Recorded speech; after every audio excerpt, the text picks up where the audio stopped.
What business as a 19 pushing 20-year-old do you have dealing with someone who is 14 or 15 years of age? Here we go again. Of course here we go again. Look at the time. They're always doing this shit. It's 4 o'clock in the morning. We have bills to pay and you're out here drinking with your friends. Spending money and shit for no reason. It'll get better, I swear it'll get better. Even though the pain is stronger than the bond we built together. Even though I'm not the man you thought I was, but it's whatever. Cause the lies I told you, you manipulated for the better, right? It ain't a crime, right? On go, it ain't no stoplight. I'm only trying to make a move if I feel like. So for starters, I'd like to give my condolences to a young lady who goes by the name of Celeste. Celeste was about 14 years old at the time of her passing, and as we move throughout this video, I'd like you all to keep in mind that this was someone's loved one who lost their life. And I am deeply, deeply disturbed by the series of events that took place, but we're going to go ahead and go through those together. One by one, I wanted to talk about things that we already know so that there's no need to debunk or revisit these topics later. Let the record show that at the time Celeste went missing, on the flyer, it says she was 13 years old, you guys. Allegedly, there had been several missing child reports that had to be filed on behalf of Celeste because she would sneak off. Now, you're 13, maybe 14 years old, such and such. Who could you possibly be going to see? Who could you possibly be going to see at 13 years old sneaking out? Let's get back to the topic. There's just no way that he did not know that she was a child. I really need us all to stop running with the narrative of him not knowing that that was a child he was messing with. I want you guys to take a step back and look at your lives, for example, because David is no different than any other human walking amongst this earth. How many of us are dealing with our significant other and we don't know how old they are? David knew how old she was. Let's leave that alone. Maybe their friends were lied to. Maybe they didn't tell their friends that she was 14. All for the record, stop saying he did not know how old she was. He knew how old she was. Celeste and David were associated with each other. This is not something that needs to be debunked. This is something that has been shown as proof. This is something her family has debunked. Photos have come up showing them together. They have associated with each other. What business as a 19 pushing 20-year-old do you have dealing with someone who is 14 or 15 years of age? And again, my condolences go out to the family of Celeste as well as Celeste, because it is definitely sad and it's uncomfortable to talk about, but we can't act like it didn't happen. So let's talk more about it. She's a child. We know her and David were associated with each other. And then Celeste turns up missing. 13-year-old Celeste turns up missing out of the blue, according to her family. Not only does she turn up missing, but when she is found dismembered in the frunk of a Tesla that is registered to David. Is that not incriminating enough for you guys? All right. If it's not, then I feel like we all know what I'm about to reference next, right? Romantic homicide? Does that name ring a bell? Romantic homicide is the name of a song that David decided to write, incriminating himself regarding his association with Celeste. But what bothers me more about his disturbing video is the fact that this was normalized. Nobody had a problem. Nobody had a problem with romantic homicide until Celeste came up missing. That in itself bothers me deeply, because why was nobody concerned? When I first saw this video, I was disturbed, but I also knew that something was off. This isn't the type of visual that you give people just off of a whim. You know? The visual of the knives on the young lady who is unalived in the video, that's not normal. And I feel like if videos like this weren't so normalized, people wouldn't be able to get away with the actions that they've gotten away with thus far. This was all swept under the rug.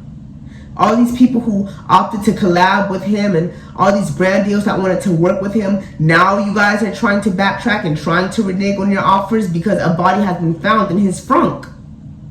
You guys no longer want to work with him because a body has been found in his front. So now you guys are disturbed. romantic homicide. The title in itself should have chased you away. That's an oxymoron. I feel like at this day and age, we need to stop normalizing this type of toxic mentality and disturbing relationship. There was nothing beautiful about that video. Romantic homicide, that is an oxymoron. That is not love. That is weird. All right? I knew it was weird the moment I saw it. It's uncomfortable to watch and it's eerie, as I'm sure the video was made to be.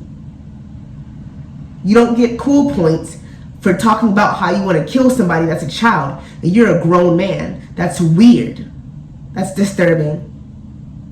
I also want to make note that premeditation was involved in this. She was found dismembered, you guys. This was calculated.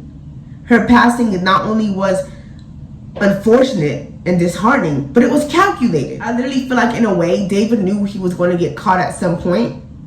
It was just about how long he can avoid and evade his arrest. I really feel like at some point in time, he knew he was going to get caught. And no, he is not formally arrested yet. Right now, evidence is still being stacked against him prior to the arrest. However, we all know that's the next step.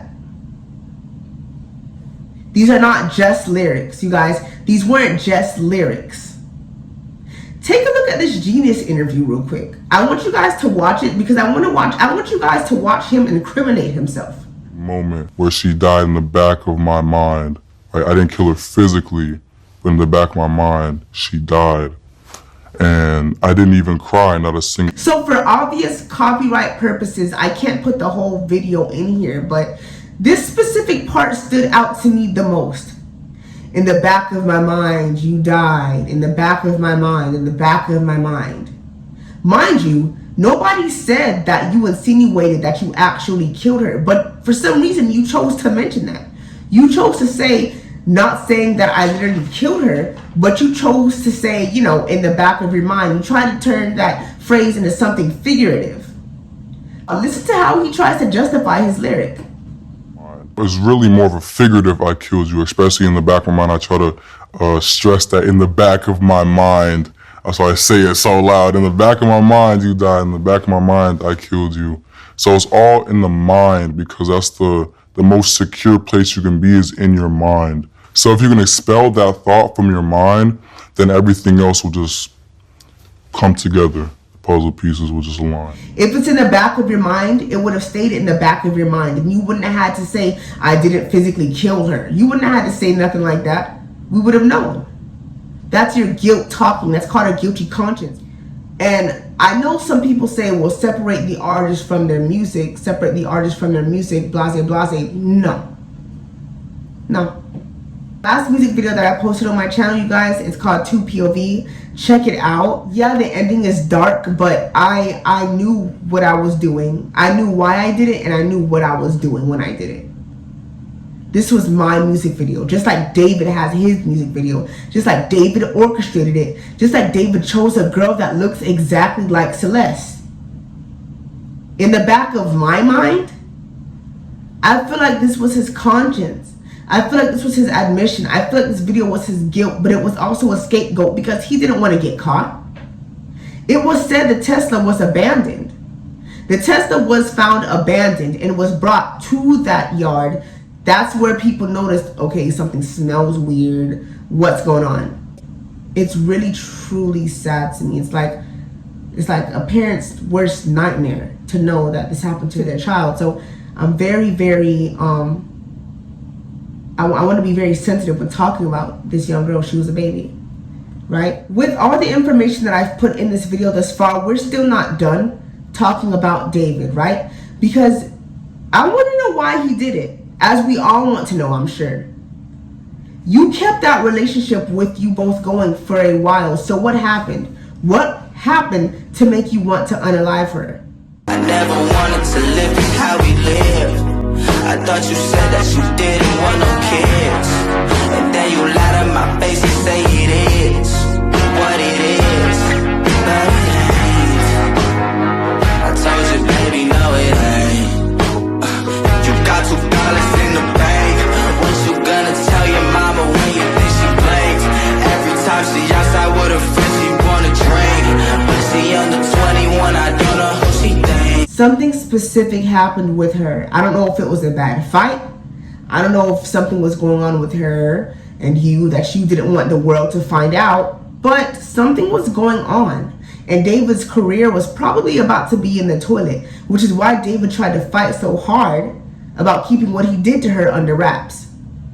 Now, what bothers me is the fact that you used a model that looks similar to her. Could that be any more incriminating? It makes me feel like you wanted to get caught for your actions. It made me feel like the guilt was maybe eating you alive. So this was the closest thing you could have done to admitting it. There's no separating the artist from the music when we're finding bodies in the artist's frunk. That term doesn't apply here. Now the thing is, and what his lawyer is going to have to do in court is figure out how to create reasonable doubt to a jury. Because this is going to go to court. And David will have to face a jury and the judge. Based off of my own experience, when you're doing jury duty, you have to sit and come to a consensus with a group of maybe 6 people and come to a clear consensus on if we think he did it or if we think he didn't do it, right? It was the lawyer's job to provide us with reasonable doubt.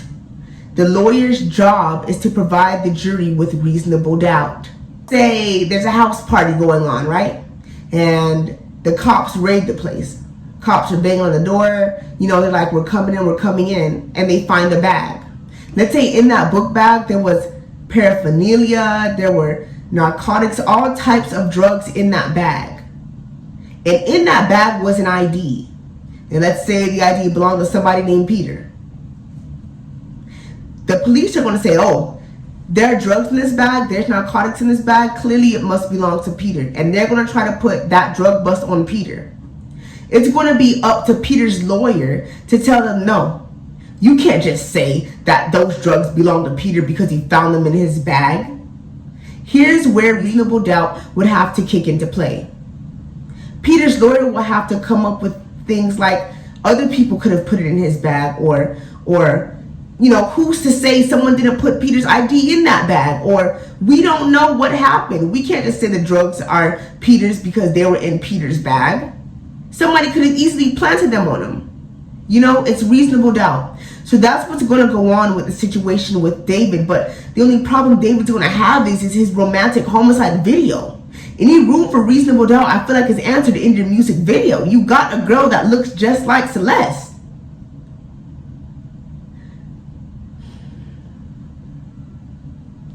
This case is not over, Kid Mafia. So I'm going to keep following up with this case until Celeste gets the justice that she deserves. And I hope you guys stay tuned with me. This whole thing pisses me off, frankly. I feel like this was an unnecessary homicide. There was nothing romantic about it. Y'all gotta stop normalizing this type of stuff. I feel like people are nervous, or now they're trying to separate themselves from him when they should have been did that the moment he dropped that weird video.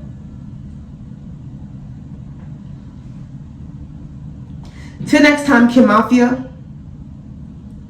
Stay with me, Kid Mafia. As we get more information, I'll drop more information to you guys. You already know what it's like on this channel. You guys already know how this goes. Check out my new music video, 2POV, you guys. Yeah, it's a little deep. A little dark, but I was angry when I wrote the song. Yeah. Tori, yeah.